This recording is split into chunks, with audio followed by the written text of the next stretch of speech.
OMG, WTF, BBQ. Remember the first time I heard a friend send this abbreviation in a text and I was like, what does that even mean? Are you a person that's obsessed with abbreviating things? Do you like to use shorthand? I have something I wanted to share with you guys that's been working for me, and it is LTGF. So what does that mean? I don't know if any of you have heard about it, but obviously gratitude practices are huge. People talk about them all the time. I haven't necessarily until this point found one that worked really well for me. I've tried journaling and the whole thing, and it's like all of a sudden you'll travel for a weekend and forget your diary or whatever, and you won't have a place to write down what you're grateful for, and then you kind of get out of whack, and then your days and days off. And this actually started for me. I was going into my phone, and there's the journal app. I don't know if you guys can see it, but the journal app. And I was just about to delete it. Like literally, I was like hovering over it. It was, the shaking app icon, delete. I was like ready to delete it. And I'm like, maybe I should just try it.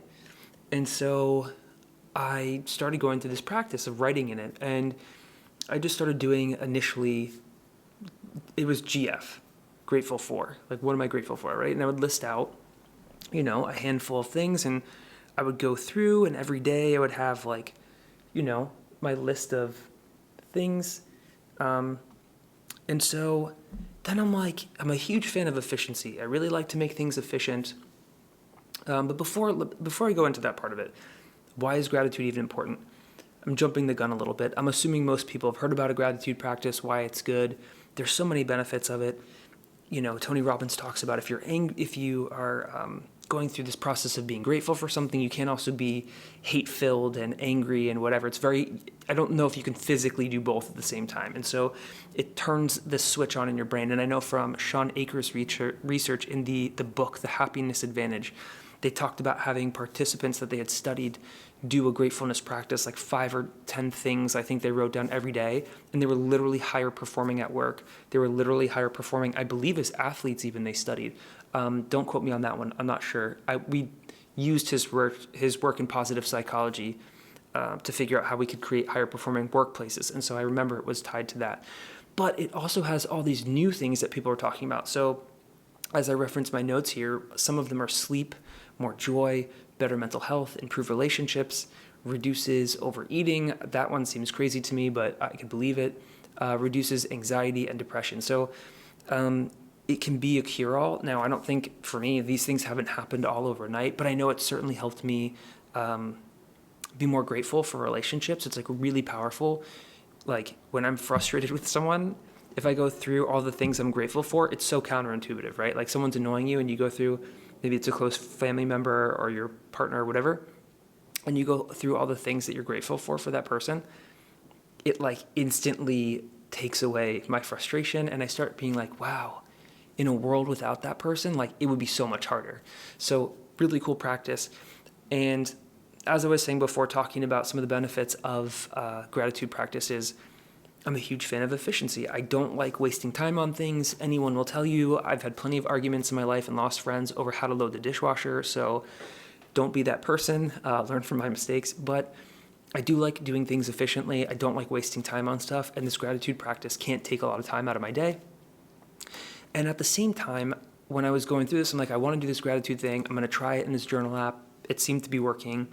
And I'm like, man, I'm obsessed with self-growth. I'm like always like learning new things in the books that I'm reading, and like I'll be making coffee and I'll want to write something down, but I won't have like my pen and paper, or like I'll put it in Slack, and then a couple of days will go by and I'll have lost track of it in Slack.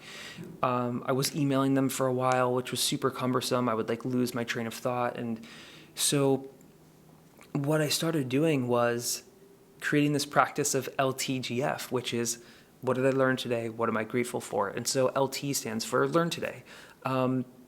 And so I'll go through and I'll make myself put 1 or 2 things for each day. And I literally think about this at the first thing when I wake up. And so when I wake up in the morning, I'm like, I haven't learned anything yet, but there are things I'm already grateful for. And so I'll kind of fill out that portion if I'm feeling inspired to fill it out. And then as I go through the day and I think of things I'm learning, I will put them in there. And so it's been a really helpful practice in order for me to be able to go back and look through, the many, many things that not only am I grateful for or whatever, but I don't know why it's not scrolling.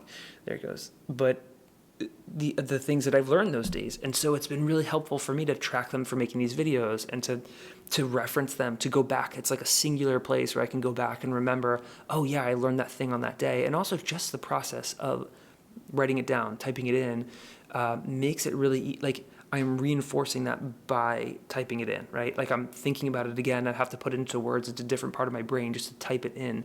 So I found it hugely helpful for me. It also makes me feel guilty on days where there's no LT, there's nothing learned today. Like I won't be able to sleep unless I get something, even if it's the smallest bit of wisdom. So try it for you guys. I hope it helps you. It's helped me immensely. Not to say that I won't adapt a different protocol or change it going forward, but it's worked really well for me for the last month or so compared to using my old doing notes in one of these guys. It was hard and I was running out of pens and whatever. So give it a try and I'll see you guys in the next one.